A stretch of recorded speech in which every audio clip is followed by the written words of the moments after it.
Gempa bumi dahsyat berkekuatan 6,9 skala Richter mengguncang Filipina Tengah pada Selasa malam.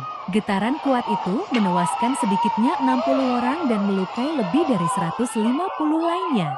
Gempa dangkal terjadi sekitar pukul 10 malam waktu setempat di dekat kota Bogo, Provinsi Cebu.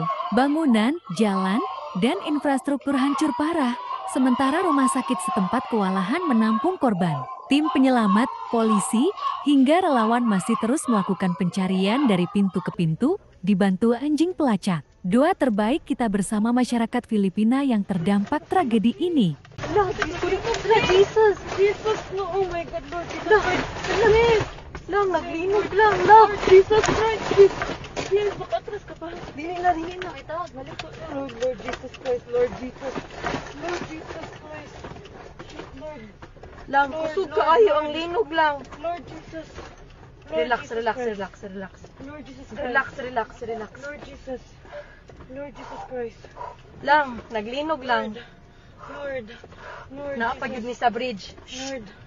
Lord. Ito, saan nga to? Wala. Away car. Kusog kaayo lang. Kusog jud kaayo. Wait sa.